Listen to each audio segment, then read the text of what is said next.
अब यहाँ पर हम त्रिभुज के गुण के बारे में पढ़ेंगे।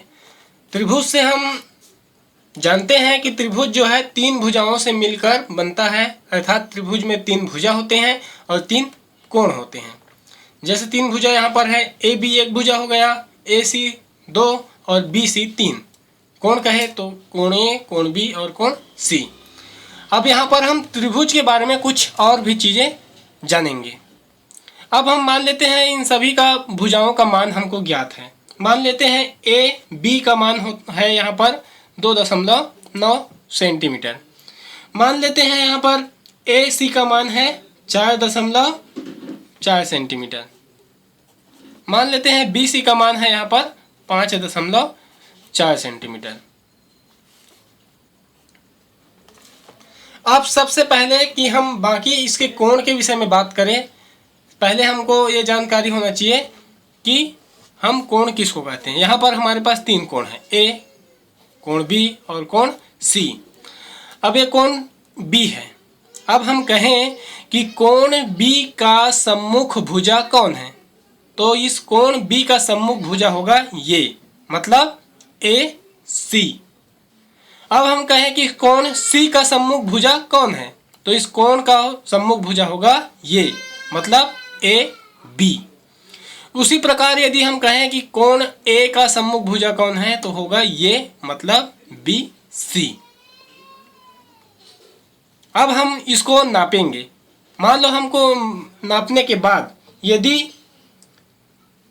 कोण ए का मान आया 95, कोण बी का मान आया 55 और कोण सी का मान आया 30 अंश, तीनों को मिलाएंगे तो 180 अंश होगा, क्योंकि त्रिभुज के तीनों कोणों का योग 180 अंश होता है। अब यहाँ पर ध्यान दे तो एक विशेष बात हमको पता चलता है। हम देखते हैं कि इन तीनों भुजाओं में से सबसे बड़ा भुजा कौन सा है, तो 5.4, मतलब बी सी सबसे बड़ा है। अब इसके सम्मुख कोण होगा ए, मतलब उसका मान है 95 अंश, जो कि कोणों में भी सबसे ज़्यादा है। तो ये विशेष रूप है कि किसी भी सबसे लंबा भुजा के सम्मुख का कोण सबसे बड़ा कोण होगा। यदि इसका उल्टा देखा जाए तो किसी भी सबसे बड़े कोण के सम्मुख का भुजा का लंबाई सबसे ज़्यादा या सबसे बड़ा होगा। इसके उल्टा हम देखते हैं सबसे छोटे में। सबसे छोटा भुजा यहाँ पर है 2.9 ए बी। अब ए बी का सम्मुख कोण होगा सी। अब कोणों में हम देखते हैं तो भी सबसे छोटा कोण है सी, 30 अंश। तो एक बात और स्पष्ट हो गया कि यदि भुजा सबसे छोटा है तो कोण भी उसके सम्मुख का सबसे छोटा होगा। यदि सबसे छोटा कोण के सम्मुख का जो भुजा है उसको देखेंगे तो वो भी सबसे छोटा भुजा ही होगा। इस तरीके से भुजा के मान बड़ा है तो उसका कोण, सम्मुख का कोण बड़ा होगा, और सम्मुख का कोण बड़ा है, किसी कोण बड़ा है तो सम्मुख का भुजा बड़ा होगा। तो भुजा और कोण में एक निश्चित संबंध होता है। अब हम एक देखते हैं समद्विबाहु त्रिभुज के बारे में। समद्विबाहु मतलब दो भुजा कोई भी इसका बराबर है। तो मान लेते हैं हम ए बी और ए सी बराबर हैं और हमको एक मान पता है, ए का मान है 80 अंश। अब हमको निकालना है कि बी, कोण बी और कोण सी का मान कितना है। तो हम जानते हैं कि त्रिभुज के तीनों भुजाओं का मान 180 अंश होता है। अब हम देख रहे हैं कि ए सी जो एक भुजा है उसका सम्मुख कोण होता है बी, और ए बी एक भुजा है उसका सम्मुख कोण है सी। जब ये और ये दोनों भुजा बराबर है तो दोनों के सम्मुख का कोण भी बराबर होगा, दोनों बराबर होगा। अब हमको मान पता नहीं है तो अगर ये 100 होगा तो ये भी 100 होगा। अब हम इसको सूत्र विधि से निकाल सकते हैं। हम जानते हैं यहाँ पर 100 धन 100 धन 80, मतलब x और 80 तीनों को जोड़ेंगे तो बराबर होता है 180 अंश। अब 2x धन 80 बराबर होगा 180 अंश। अब हम केवल 2x का मान ज्ञात करेंगे, तो 180 ऋण 80, 2x का मान हो गया यहाँ पर, और 180 में 80 घटाएंगे तो 100। अब हमको केवल x का मान निकालना है, तो x बराबर 100/2।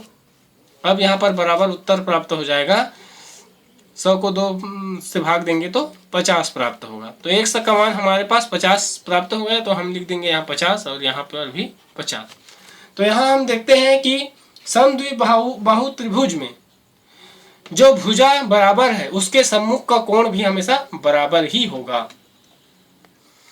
उसी प्रकार हमको एक त्रिभुज बता दिया जिसमें उसके मानों को एक निश्चित संकेत द्वारा बताया गया है। जैसे यहाँ मान लेते हैं कोण ए का मान 3y है, कोण बी का मान 5y और कोण सी का मान y है।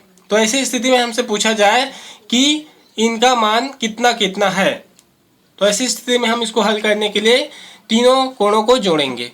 3y धन 5y धन y बराबर होता है तीनों कोणों का मान 180 अंश। अब 3y 5y 8y और एक 9y, 9y का मान होगा 180 अंश। तो y का मान 180/9। अब 9 से हम भाग देंगे, 9 दूनी 18 और शून्य को लगा देंगे, 20 निकल गया। मतलब y का मान होता है 20 अंश।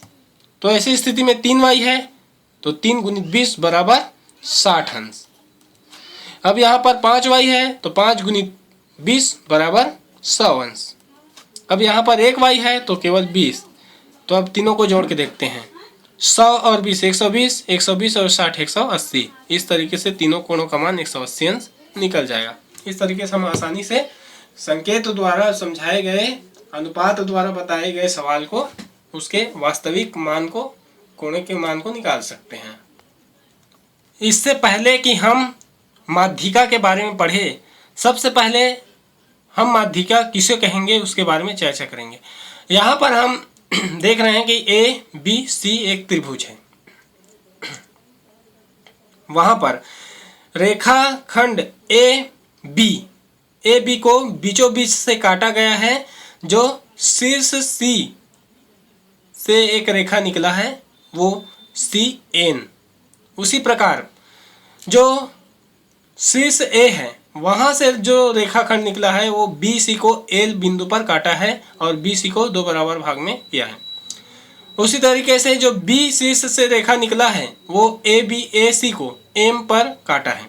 अब तीनों को हम देखते हैं तो एक ही बिंदु पर काटता है, वो बिंदु है O। इसको हम कहते हैं माध्यिका का केंद्रक। ये जो O है वो माध्यिका का केंद्रक है। तो माध्यिका कौन सा है? माध्यिका ये है जो B से M खींचा हुआ है, ये माध्यिका है। जो A से L खींचा हुआ है वो माध्यिका है, और जो C से N खींचा हुआ है रेखाखंड वो माध्यिका है। और ये तीनों माध्यिका जहाँ पर मिला हुआ है वो माध्यिका केंद्रक कहलाता है। अब हम इस तरीके के जो आकृति है या त्रिभुज को जो माध्यिका निकालने का तरीका है उसके विषय में चर्चा करेंगे।